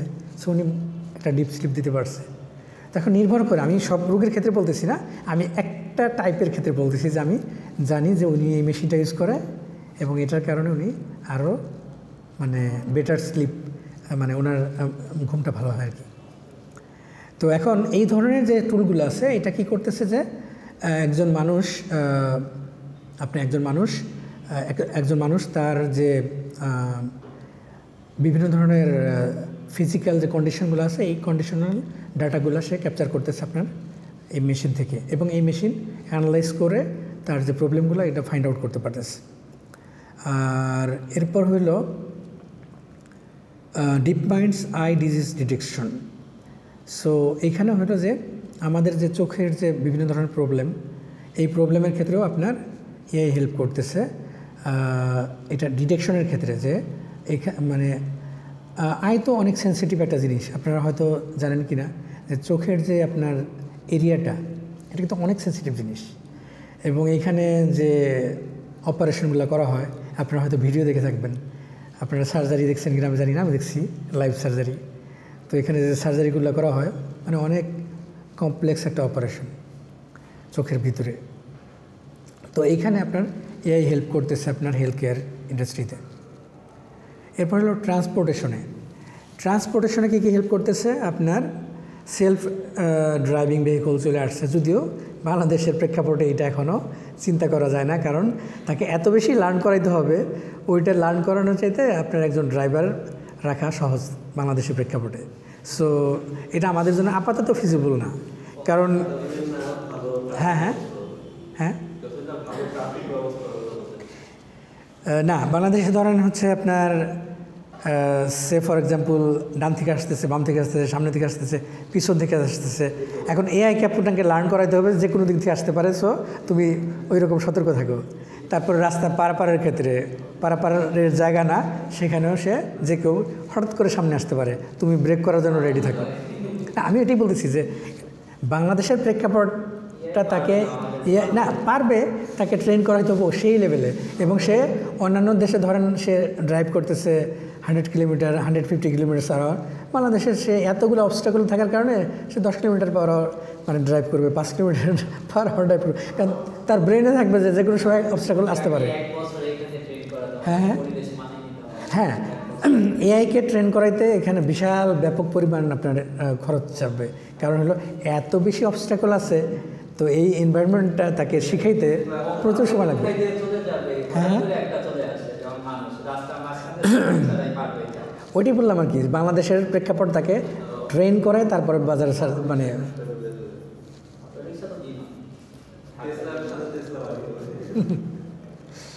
এরপর হলো ইমপ্রুভস ট্রাফিক ম্যানেজমেন্ট। আমার জানা মতে একটা টিম কাজ করতেছে এটা নিয়ে, সেটা হলো হ্যাঁ চালু হয়েছে না? আচ্ছা, না ওইটা তো একটা এরিয়া, কিন্তু মেইনলি আমার জানা মতে আমাদের পরিচিত একটা কোম্পানি এটা নিয়ে কাজ করতেছে। সেটা হচ্ছে যে আপনার ধরেন 4টা দিক থেকে আপনার গাড়ি আসতেছে, তো ডেনসিটি সবচেয়ে বেশি কোন দিকে, এটা এআই ক্যামেরা ডিটেক্ট করবে। ডিটেক্ট করার পর তাকে প্রায়োরিটি দিবে। যেমন ধরেন 4টা রাস্তারই সেম প্রায়োরিটি। আচ্ছা, বুঝতে স্বাভাবিক। এখন এখন ধরতে পারেন আপনি ট্রেন লেভেল এখন ট্রেন করানো হচ্ছে আর কি, ভবিষ্যতে ভালো কাজ করবে। কারণ এইটা আমি একটা জিনিস বলি, আমাদের যে কি বলে যেন, যদি কোনো ডেভেলপমেন্টের ক্ষেত্রে প্রোগ্রেস থাকে, এটা অবশ্যই আপনি পজিটিভলি নেবেন। কেন নেবেন আমি একটা এক্সাম্পল দিই। সেটা হলো চায়নার যে ইলেকট্রিক গাড়ি, আপনারা সবাই নাম জানেন রাইট, BYD, চায়নার যে ইলেকট্রিক গাড়ি। সো কয়েক বছর আগেও ইলন মাস্ক এটা নিয়ে হাসাহাসি করছে। হ্যাঁ, আমি ওইটাতে আসতেছিলাম। সো একটা হলো ডিটারমিনেশন থাকতে হবে, ফোকাস থাকতে হবে, এবং প্যাশন থাকতে হবে, এবং কন্টিনিউয়াস ইমপ্রুভমেন্ট বা প্রোগ্রেস থাকতে হবে। যদি থাকে তাহলে হয়তো বা আপনি ধরেন আজকে কিছুই না, লোকজন হাসাহাসি করতেছে, কেন ইলন মাস্কের নিয়েও তো কত হাসাহাসির বিষয় আছে না? আমাদের বাংলাদেশের একটা বলি, যিনি আর কি অলরেডি আপনার এটাকে কি বলবো, যে মোটামুটি এস্টাবলিশড একজন মানুষ, তার সম্পর্কে বলি। আমাদের হচ্ছে ওয়ালটনের তো নাম অবশ্যই সবাই শুনছেন। ওয়ালটনের যে মালিক ছিল, বেশি দিন আগে না, 80-90-এর দিকে, ওনার বাড়ি হচ্ছে আমার শ্বশুর বাড়ির পাশে। আর উনি যাদের সাথে বিজনেস করতেন বা মানে যাদের সাথে উঠা বসা করতেন, তাদের মধ্যে আমার কাজিনও ছিল। তো তার শুরুর দিকে কী ছিল, টিনের দোকান ছিল, টিন বিক্রি করতো। তো তার যে আইডিয়াগুলা, তার যে কথাবার্তাগুলা, এগুলো শুনে সবাই হাসাহাসি করতো। উনি কিন্তু খুব বেশি ইনোভেটিভ কিছু করে নাই। উনি কীভাবে উঠছে এটা কি জানেন আপনারা? ইনোভেটিভ কিছু করে নাই, কিন্তু সিম্পল আইডিয়া নিয়ে ভালো করছে। সেটা হলো ওনার যে আইডিয়াটা ছিল, আইডিয়া হচ্ছে যে বাংলাদেশের মানুষ যে প্রোডাক্টগুলো ইউজ করে, শুরু থেকে শুরু করে একেবারে হেভি একটা মানে কি বলবো, হেভি একটা মেশিন সব বাইরে থেকে নিয়ে আসে। ওনার আইডিয়া ছিল আমি চীন থেকে নিয়ে আসবো প্রোডাক্টগুলো, কিন্তু আমার ব্র্যান্ডিংয়ে এটা বাজারজাত করব এবং বাংলাদেশের মানুষকে বোঝাবো যে এটা আপনাদের প্রোডাক্ট, দেশি প্রোডাক্ট। উনি কিন্তু তেমন কিচ্ছু করে নাই, জাস্ট ট্যাগটা করছে হলো বাংলাদেশি ট্যাগ। তখনকার জন্য এটা ছিল না। আপনি যদি চায়নাতে যান, অনেক ফ্যাক্টরি আছে যেখানে আপনি গিয়ে বলবেন যে হ্যাঁ, আপনি গিয়ে বলবেন যে আমি তোমাকে পে করব, আমাকে এইভাবে করে দিতে হবে, তারা করে দেবে, কোনো সমস্যা নেই। আচ্ছা, তারপর ট্রাফিকে গেল। এরপর হলো আপনার predicts route and fuel efficiency. এটা তো আপনারা জানেন যে আপনি যখন ম্যাপস গুগল ম্যাপসেই করেন, কোন রুটে আপনার বেশি জ্যাম, কোন রুটে কম, এটা ডিটেক্ট করে এবং আপনাকে সেই অনুযায়ী সাজেস্ট করে। এবং অন্যান্য দেশে যেমন গুগল ম্যাপ আপনার পেইড ভার্সন আছে, অন্যান্য দেশে আপনার স্পেসিফিক কিছু অ্যাপও আছে। যেমন মালয়েশিয়াতে আমি ইউজ করছি হলো ওয়েজ যে অ্যাপটা, এটা হলো আপনার একেবারে লাইভ আপনাকে আপডেট দিবে। ফর এক্সাম্পল, আপনার সামনে একটা অ্যাক্সিডেন্ট হয়েছে, আপনাকে আগে জানিয়ে দিবে একটা অ্যাক্সিডেন্ট হয়েছে, সো আপনি মানে সতর্ক হন। তারপর হলো ওই মালয়েশিয়াতে যেটা হয়, ড্রাইভ করার সময় আপনার ক্যামেরা আছে যে স্পিড লিমিট ব্রেক করলে আপনাকে 300 রিঙ্গিত ফাইন করবে। তো ওই ওয়েজটা আপনাকে আগে জানিয়ে দিবে যে ক্যামেরা হেড কি বলে লিমিট ইউর স্পিড, তো আপনি আগে সতর্ক হয়ে যাচ্ছেন। সো এই ধরনের আপনার কি বলে এটাকে, আপনার এআই হেল্প করতেছে কীভাবে, যে আপনার রুট এবং ফুয়েল এফিসিয়েন্সির ক্ষেত্রে কাজ করতেছে। ইনহ্যান্সেস পাবলিক ট্রান্সপোর্ট সেফটিতে কীভাবে কাজ করে। একটা তো হলো এখানে ফুয়েল এফিসিয়েন্সি এবং রুট, এটা তো আমরা বুঝলাম। আমাদের পাবলিক ইনহ্যান্সেস পাবলিক ট্রান্সপোর্ট সেফটিতে কীভাবে কাজ করে। এখন বাংলাদেশের প্রেক্ষাপটে আপনারা যদি চিন্তা করেন, খুঁজে পাবেন না কোথাও, কারণ কোনো পাবলিক ট্রান্সপোর্টে কি আপনার এআই বাংলাদেশে ইমপ্লিমেন্ট আছে? নাই। হ্যাঁ, মানে এটা নাই। সো এইটা আমাদের দেশের জন্য প্রযোজ্য না, কিন্তু অন্যান্য দেশে এটা আপনারা ইমপ্লিমেন্ট করছে। আর এই ইমপ্লিমেন্টেশনের ক্ষেত্রে আমি কয়েকটা জিনিস আপনাদেরকে শুধু বলি।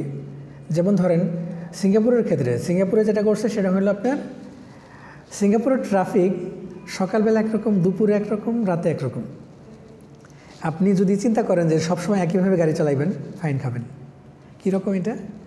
সিঙ্গাপুরে সকালবেলা যখন অফিস আওয়ার, স্কুল আওয়ার, তখন আপনি লেফট লেন যদি আপনি ইউজ করেন প্রাইভেট কার, আপনি কেস খাবেন। কিন্তু এই আওয়ারটা শেষ, আপনি চালান, কোনো সমস্যা নেই। সো টাইমিংয়ের সাথে আপনার রুটগুলো আপনার এখানে ডিফাইন করা থাকে। দ্বিতীয়ত হইল আপনার ওইখানে যেটা করে যে কার, প্রাইভেট কার বা যে কোনো ধরনের কার, একটা হলো আপনি পার্কিং করছেন, পার্কিংয়ে একটা দিবেন, ফিজ দিবেন, রাইট? কিন্তু ওরা কি করছে ক্রাউড ম্যানেজমেন্টের জন্য, হ্যাঁ শিওর, এআই তো অ্যালগোরিদমের দিকে আসছে। অ্যালগোরিদম হচ্ছে ওল্ড, অ্যালগোরিদম ইউজ করে এআই তৈরি হয়েছে। অ্যালগোরিদম ছাড়া তো এআই চলতে পারবে না। এইখানে প্রত্যেকটাতেই অ্যালগোরিদম আছে, প্রত্যেকটা জায়গায় অ্যালগোরিদম আছে। মানে হচ্ছে অ্যালগোরিদমকে যদি আপনি সরাই ফেলেন, এআই অবসোলিউট হয়ে যাবে, মানে এআইয়ের কোনো ভূমিকা থাকবে না। মানে আমরা এটাকে বলতে পারি হলো পিরিয়ডিক্যাল ডেভেলপমেন্ট। যখন অ্যালগোরিদম ছিল, এআই ছিল না, তখনও তো আমরা অনেক প্রবলেম সলভ করতে পারতাম। আর এসে এইটার কি বলে স্কোপটা অনেক বেশি মানে কভার করতে পারতেছে। কিন্তু অ্যালগোরিদম ছাড়া এআই আপনি চিন্তাও করতে পারবেন না। অবশ্যই 100%।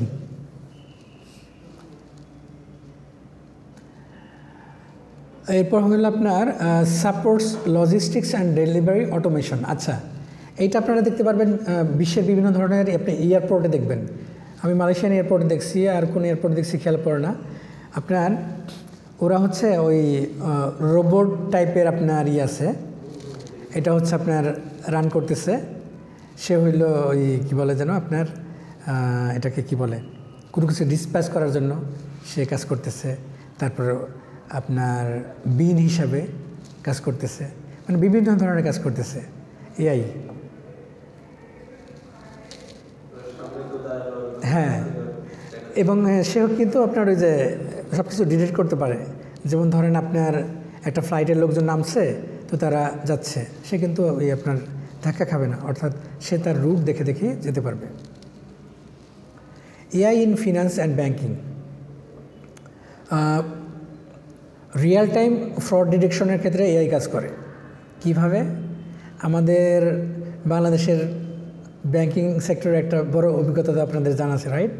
বাংলাদেশ ব্যাংকের যে কত মিলিয়ন টাকা চলে গেছিল? আচ্ছা, তো এই যে টাকাগুলো চলে গেছে, তো এআই যেটা করতে পারে সেটা হলো ফ্রড ডিটেকশন করতে পারে রিয়েল টাইম। কিভাবে? যেমন ইন্ট্রুডার চেষ্টা করতেছে হলো আপনার সিস্টেমে ঢোকার জন্য। তো এআই হচ্ছে যেটা করে সেটা হলো যে আপনার যাদের অথেন্টিকেশন আছে আর অথেন্টিকেশন নাই, দুইটার যে মানে আপনার দুইটা যে গ্রুপ, সো এইটা আইডেন্টিফাই করার জন্য এআইয়ের কাছে আপনার যথেষ্ট পরিমাণ যদি ইনফরমেশন দিয়ে রাখেন, সে যেটা করবে সেটা হলো যার অথরিটি আছে আর যার নাই সেটা ডিটেক্ট করতে পারবে। এর দ্বারা রিয়েল টাইম যে আপনার ফ্রড আছে এটা সে আপনার ব্লক করে দিতে পারবে।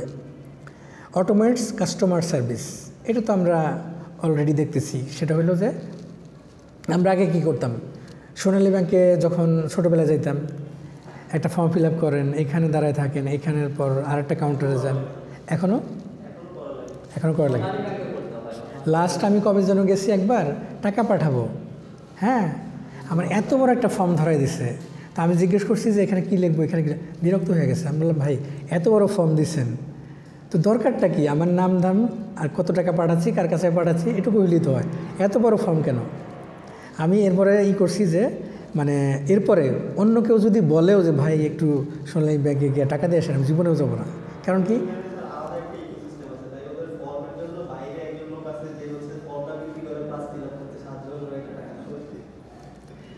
তো এখন হলো যে আপনার আধুনিক ব্যাংকিং সিস্টেমে যেটা হয়েছিল অনেক কিছু অটোমেট করে ফেলছে। যেমন আমরা যদি কথা চিন্তা করি, কি বলে আপনার এটিএম বুথ থেকে শুরু করে বিভিন্ন জায়গায় আপনার কাস্টমার সার্ভিসের জন্য এআই হেল্প করতেছে। Improves credit scoring. আচ্ছা, একটা সময় ছিল যে আপনার ব্যাংকে গেলে আপনি যদি জিজ্ঞেস করতেন যে আমার লেজার ব্যালেন্স কত আছে, তো উনি কী করতেন, আপনার অ্যাকাউন্ট নাম্বার দেন, তারপর হইলো ওই বইটা খুলে নিয়ে আসতো, তারপর অ্যাকাউন্ট নাম্বার দেখতো, তারপর বলতো যে আপনার এত টাকা আছে। তো এখন কি এই ধরনের কোনো কিছু লাগতেছে না। Provides financial insights. আচ্ছা, ফিনান্সিয়াল ইনসাইটস বলতে কি বোঝায়? ফিনান্সিয়াল ইনসাইটস বলতে বোঝায় যে আপনি যদি চিন্তা করেন আপনি একটা ইন্ডাস্ট্রিয়ালিস্ট বা আপনার ধরেন একটা বড় ধরনের ট্রানজ্যাকশন হয়, তো আপনি যদি চান যে এর মাধ্যমে চান যে আমার এই বছরের মধ্যে সারা বছরের মধ্যে কোন সময়টাতে আমার সবচেয়ে বেশি খরচ হয়েছে, সবচাইতে কোন এরিয়াতে আমি বেশি খরচ করছি, এই ধরনের ইনসাইটসগুলো আপনি এর মাধ্যমে পেতে পারেন। আর reduces operational cost. Operational cost যে কমতেছে এটা বোঝার জন্য মনে হয় না আপনাদেরকে আলাদাভাবে কিছু বলতে হবে, কারণ এআইয়ের কারণে আপনারা অনেকেই ভয় পাচ্ছেন যে আমাদের চাকরি হবে না। কিন্তু লাস্ট ক্লাস আমি বলছি যে আপনারা যদি ফোকাস থাকেন, অপটিমাইজ থাকেন, অ্যালার্ট থাকেন, আপনাদের কিছু করতে পারবে না। তো সুতরাং আপনার অপারেশনাল কস্ট রিডিউস করতে সেটা ভালো, কিন্তু সেটা আমার জন্য থ্রেট না যতক্ষণ পর্যন্ত আমি ফোকাস থাকতে পারবো। AI in manufacturing industry 4.0 enables predictive maintenance. আচ্ছা, প্রেডিক্টিভ মেইনটেনেন্স জিনিসটা কি? এটা হচ্ছে যে আপনি একটা টয়োটা কার কিনছেন বা যে কোনো একটা ব্র্যান্ডের কার কিনছেন, তো আপনি প্রথম 5 বছর ইউজ করলেন একদম ব্র্যান্ড নিউ, তখন যে আপনার এইটার মেইনটেনেন্সের যে ট্রেন্ড ছিল পরের 5 বছর কি থাকবে? একরকম না, এটা চেঞ্জ হবে। তো এআই যেটা করে সেটা হলো আপনার এই ডাটাগুলো কালেক্ট করার পর আপনার করতে পারে যে কি পরিমাণ কার মেইনটেনেন্সের জন্য আসতে পারে। যেমন ধরেন আপনার উদাহরণ হিসেবে আপনার একটা কার সার্ভিস আউটলেট আছে, এই আউটলেটে আপনার কার আসতেছে, তো এআই যেটা হেল্প করতে পারে সেটা হলো যে বাংলাদেশের শুক্র শনি সাপ্তাহিক বন্ধ, সো এই দিনগুলোতে কী পরিমাণ কার আসতে পারে সে কিন্তু ইজিলি এটা একটা আপনাকে অ্যানালাইসিস দিতে পারবে।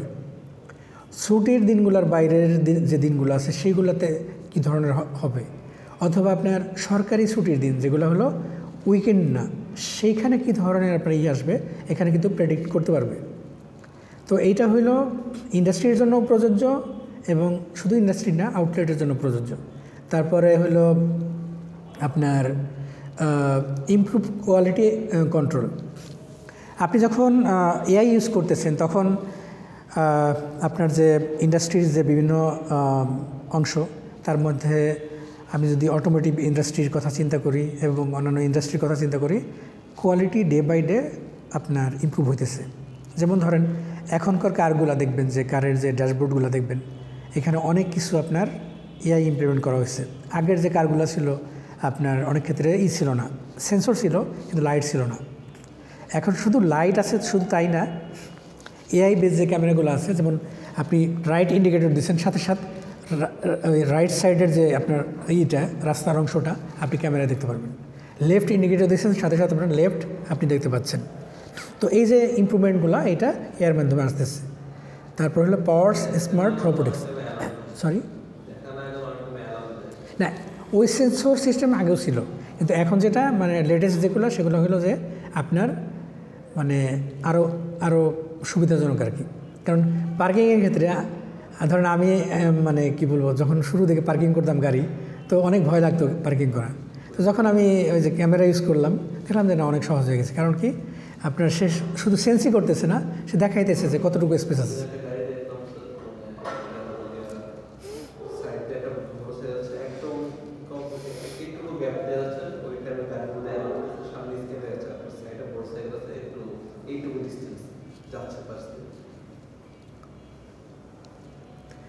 Powers smart robotics.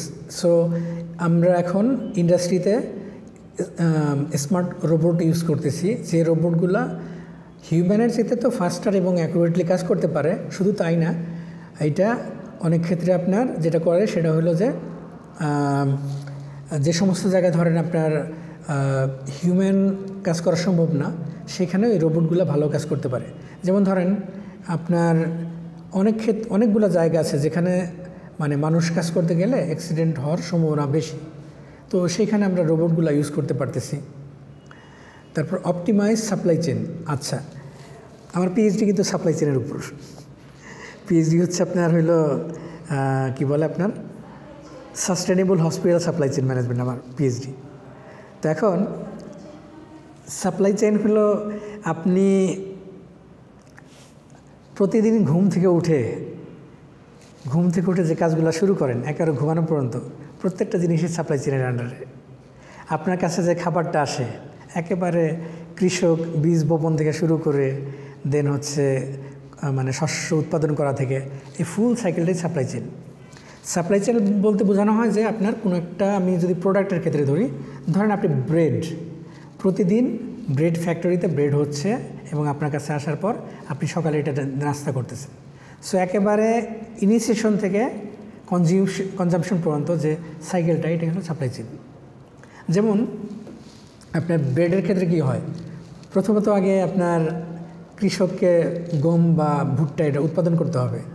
সো তার আগের লেভেল কি, আগের লেভেল হলো তার বীজ পেতে হবে, সার পেতে হবে, ল্যান্ড থাকতে হবে, তার শ্রম দিতে হবে। এইখানে একটা সাপ্লাই চেইনের বিষয় আছে। নেক্সট হলো এটা উৎপাদন হয়ে গেল, এটা আবার হচ্ছে প্রসেসিংয়ের পর আপনার আটা হইলো, এই যে ফুল যে চেইনটা এগুলোকে বলা হলো সাপ্লাই চেইন। তো এআই কীভাবে সাপ্লাই চেইনকে অপটিমাইজ করে, এটা হলো বিষয়। এআই সাপ্লাই চেইন অপটিমাইজ করে হচ্ছে আপনার, এআই যেটা করে সেটা হলো এআই সাপ্লাই চেইনের যে কাজটা করে সেটা হচ্ছে যে আপনার কোনো একটা ধরনের শপের কথা আমি যদি চিন্তা করি, একটা শপ, সে তার গ্রোসারি শপে বিভিন্ন ধরনের আইটেম আছে। তো যখন সে ম্যানুয়ালি সেল করতেছে, তো সে কি করে যে আমার সরিষার তেল শেষ হয়ে গেছে, শেষ হওয়ার পর হঠাৎ করে সে নোটিফাই করে এটা শেষ হয়ে গেছে। সে তখন কি করে, খাতায় নোট নেয় বা ফোন দিয়ে বলে যে ভাই আমার এটা সাপ্লাই লাগবে, রাইট। এখন সেকেন্ড লেভেলে যাই আমি, খাতা কলম থেকে তার হচ্ছে একটা আপনার পজ মেশিন আছে, পজ সিস্টেম আছে, পয়েন্ট অফ সেল একটা সিস্টেম ডেভেলপ করা আছে। তো সেখানে সে কী করে যে 10টা আইটেমের নিচে আসলে সে একটা নোটিফিকেশন পাবে। সো এটার দ্বারা কি করতেছে, সে নোটিফাই হইতেছে যে আপনার আইটেম শেষ হচ্ছে, সো আপনি অর্ডার দেন। আচ্ছা, নোটিফিকেশন পাওয়ার পরেও সে ভুলে যেতে পারে ফোন দিতে। এআই যেটা করে সেটা হলো, এআই হলো ডাটা অ্যানালাইসিস করে, ট্রেন্ডটা দেখে যে এই আইটেমের সেল কার্ভটা কীরকম, ডে ওয়াইজ চিন্তা করে, তারপর কাস্টমার ওয়াইজ চিন্তা করে, এবং সম্ভাব্য মাসের কোন সময়টাতে এটা শেষ হয়, কোন সপ্তাহে শেষ হয়, কোন ডেতে শেষ হয়, এই জিনিসগুলো অ্যানালাইসিস করে এআই যেটা করে সেটা হলো যে আপনার এই সাপ্লাই চেইনের মধ্যে তার কখন এই প্রোডাক্টটা লাগবে সে কাস্টমারকে আপনার নোটিফাই করে। এই নোটিফিকেশনের মাধ্যমে আপনার এই সাপ্লাই চেইনটাকে আরও অপটিমাইজ করতে পারে।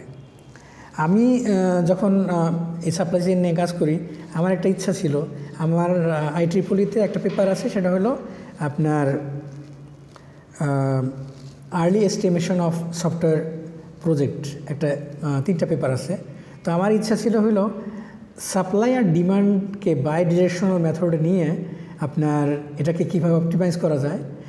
সাপ্লাই আর ডিমান্ড কী জিনিস, এটা হলো সাপ্লাই, এটা হলো ডিমান্ড। তো আপনি যদি জানতে পারেন যে আমার সাপ্লাইটা কীরকম হয় আর আমার ডিমান্ডটা কীরকম হয়, আপনি দুই এন্ডে যদি ডাটা অ্যানালাইসিস করতে পারেন, আপনি কিন্তু এটাকে অপটিমাইজ করতে পারবেন। কারণ কি, ডিমান্ডের সাথে সাপ্লাই সম্পর্ক, যেমন ডিমান্ড আর সাপ্লাইয়ের একটা এক্সাম্পল দিই। আমাদের রিয়েল টাইম বৃষ্টির দিন, প্রচণ্ড বৃষ্টি হয়েছে, 20 জন লোক দাঁড়ায় আছে রিক্সা একটা, বলেন তো সাপ্লাই বেশি না ডিমান্ড বেশি? ডিমান্ড বেশি। রিক্সাওয়ালা 50 টাকার জায়গায় কত টাকা ভাড়া যাবে? 150 টাকা।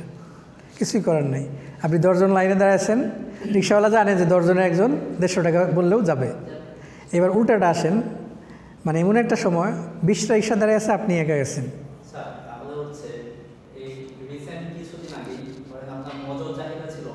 হ্যাঁ আমি জানি।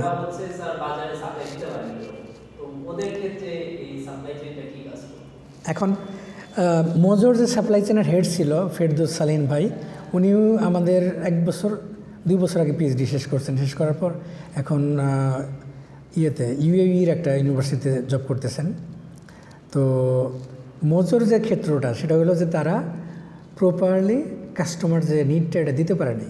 তো এটার আরেকটা এক্সাম্পল দিচ্ছি, সম্ভবত স্যামসাং S7, S7 যখন রিলিজ হয় ওয়ার্ল্ড ওয়াইড, তখন আমাদের যে প্রথম যে ফাউন্ডার এমডি ছিলেন মিস্টার নামকিউ লি, কোরিয়ান। তো আমরা একটা মিটিং ছিলাম, আমরা সিনিয়র যারা একটা মিটিংয়ে ছিলাম। তো ওই সময় কি হয়েছে, সারা ওয়ার্ল্ড থেকে কার্ভ যে ডিসপ্লেটা, এটার মানে বেশ ভালো পরিমাণ আপনার চাহিদা ছিল। ধরেন স্যামসাং করছে কি বলে এটাকে হলো তৈরি করছে হলো 100 মিলিয়ন পিস, অর্ডার হলো 200 মিলিয়ন পিস। এখন স্যামসাং কী করবে? স্যামসাং তো এই 100 মিলিয়ন পিস বললেই তো আর রাতারাতি তৈরি করে দিতে পারবে না। তো এইখানে কি জিনিসটা কাজ করছে, সেটা হলো স্যামসাং কোনো কারণে ডেটা কালেক্ট করতে পারে না যে চাহিদাটা কীরকম হবে। সে প্রেডিক্ট না করতে পারার কারণে, সে প্রপার অ্যানালিসিস না করতে পারার কারণে সে হলো ফ্ল্যাট যে মডেলটা এটা বেশি প্রডিউস করছে আর কার্ভ মডেল কম করছে। এখন যখন সে সেল করতে যাচ্ছে ফ্ল্যাটটা চাচ্ছে না, সবাই চাচ্ছে কার্ভটা। ফলাফল এখানে একটা বড় গ্যাপ তৈরি হয়েছে।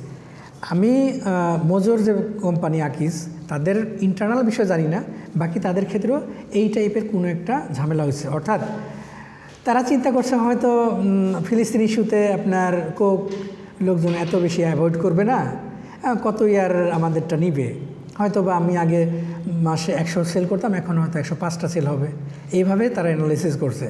কিন্তু কাস্টমার হইলো 150 জন দাঁড়িয়ে গেছে প্যালেস্টাইন ইস্যু নিয়ে। কিন্তু সে যেহেতু তার অ্যানালাইসিস ছিল কত 105, আর এটা কিন্তু খুব গুরুত্বপূর্ণ। আপনি যখন কোনো কিছু প্রডিউস করেন, আপনি যদি ওভার প্রডিউস করেন, এটা কিন্তু আপনার জন্য বিজনেসের জন্য বিশাল রিস্ক, বিশাল লস। কারণ যদি স্টক পড়ে থাকে, শুধু কিচ্ছু না, ধরেন আপনার এটা পচনশীল না, 2 বছর থাকবে, কিন্তু আপনি যে ইনভেন্টরিতে এগুলো রাখতেছেন এটাই ইটসেলফ অনেক হাই কস্ট, অনেক হাই কস্ট। সো তারা হয়তো প্রেডিক্ট করছে, অ্যানালাইসিস করছে যে এটা তো 105-এর মতো হওয়ার কথা, 10-এর মতো হওয়ার কথা, সেইভাবে তারা প্রডিউস করছে। কিন্তু অ্যাকচুয়ালি আপনার কি বলবো, এটাকে যারা পারচেস করতেছে গ্রাহক ক্রেতা, তারা হচ্ছে 150টা যাচ্ছে। তো সেটা সে মানে রিকভার মানে কি বলবো, এটা তারা মিট করতে পারে নাই, কাস্টমারের যে রিকোয়ারমেন্ট সেটা মিট করতে পারে নাই। তো তাদের অ্যানালাইসিসে বা তাদের প্রেডিকশনে ভুল ছিল। কিন্তু আমি এটা বলতেছি হলো অ্যাজাম্পশন বেস, যেহেতু আমি ভিতরের খবর জানি না, সো আমি ডিরেক্টলি মানে ওইভাবে মন্তব্য করতেছি না। মেবি এই ধরনের কোনো একটা আপনার অ্যানাবলি হয়েছে আর কি। তো আমরা কি আজকে ক্লাস শেষ করব? আচ্ছা, তাহলে আমরা নেক্সট ডেতে আপনার আমাদের যে কয়টা স্লাইড বাকি রইল, খুব বেশি থাকার কথা না, তো ওইটা প্লাস 16 থেকে 25 যে কয়েকটা স্লাইড বাকি রইল, এবং পরের যে পরের যে টপিকটা এটার সাথে অ্যাড করে নেক্সট ডেতে আমরা আলোচনা করব। আর আজকে যেহেতু অ্যাটেন্ডেন্স কম, আমরা পরের ক্লাসে যে জিনিসগুলো আলোচনা করলাম জাস্ট একটা রিক্যাপ করে দেন হচ্ছে আমরা কন্টিনিউ করব। তো থিওরিটিক্যাল ক্লাস, সো অনেকে বোর ফিল করতে পারেন। আমার পক্ষে যতটুকু সম্ভব আমি চেষ্টা করব ইন্টারেক্টিভ করার জন্য। আর আজকে সংখ্যায় কম, ইন্টারেক্টিভ করার যে ওয়েগুলো আছে, মেথডগুলো আমি জানি, ওগুলো করতে পারি নাই। আমরা নেক্সট ক্লাসগুলোতে করব। আমি হয়তো আপনার ছোট ছোট টাস্ক দিব, টাস্ক দেওয়ার গ্রুপ ওয়াইজ টাস্ক দিব, কিছুই না, একটু সিম্পল টাইপের আর কি বলবো, একটু ফান টাইপের, কিন্তু এগুলো হলেও আপনার কাজে লাগবে।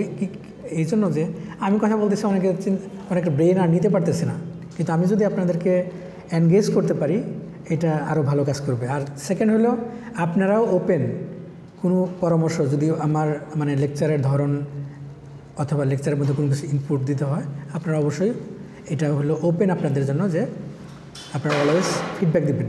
কারণ আমি একটা ব্রেন কাজ করতেছে, অনলি একটা ব্রেন, আপনারা সামনে বসে আছেন। আমি একটা এক্সাম্পল দিই, এটা আপনারা অনেকেই জানেন। দাবা ভালো খেলতে পারেন কে? দাবা ভালো খেলতে পারেন কে? কোন লেভেলে খেলছেন? হ্যাঁ, ফ্রেন্ডদের সাথে। আমি হচ্ছে ওই বান্দ্রাজে, আমি ইন্ডিয়াতে মাদ্রাজ ইউনিভার্সিটিতে পড়াশোনা করছি। ওখানে আপনার আমাদের ওই কি বলে ইনস্টিটিউটের যে কম্পিটিশন, ওইখানে রানার্স আপ হয়েছি। তো কিন্তু যে রিলিজিয়াস কারণে এখন আর খেলি না। যাই হোক, তো দাবা যখন 2 জন খেলে দেখবেন, ধরেন 2 জন খেলতেছে, তাদের লেভেল হচ্ছে 1 হচ্ছে বেস্ট। 2 পাশে 2 জন দাঁড়ায় আছে, তারা খেলতেছে না, পাশে দাঁড়ায় আছে, তাদের লেভেল হচ্ছে 2। ভালো কে দেখতে পারে বলেন তো? ডিসিশন ভালো কে মেক করতে পারে? যার পাশে দাঁড়ায় আছে। কেন? সে তো তারপরে লেভেলে, তার তো লেভেল মানে লেভেল এরকম না যে সে আরও ভালো পারে, এরকম না। কেন? কারণ যে খেলতেছে সে পুরো ফিল্ডের উপর কনসেন্ট্রেশন, আর যে পাশে দাঁড়ায় আছে সে হলো জাস্ট একটা চালের উপর কনসেন্ট্রেশন, একটা গুটির উপর কনসেন্ট্রেশন। সো সে বেটার ডিসিশন নিতে পারতেছে। আমি এখানে যখন লেকচার দিচ্ছি, আমি একটা ব্রেন কি বলবো কাজ করতেছে, আর আপনারা হচ্ছেন এখানে ধরেন 30 জন বা 40 জন ব্রেন দেখতে পারতেছেন যে এটা এইভাবে হলে ভালো হয়। সো আপনারা যখন পরামর্শ দেবেন তো এটা আরও আমাদের ক্লাসের ক্ষেত্রে, প্রেজেন্টেশনের ক্ষেত্রে, লেকচারের ধরনের ক্ষেত্রে এটা ইমপ্রুভ করা সম্ভব হবে। সো এটা আপনারা অলওয়েজ ওপেন। Thank you.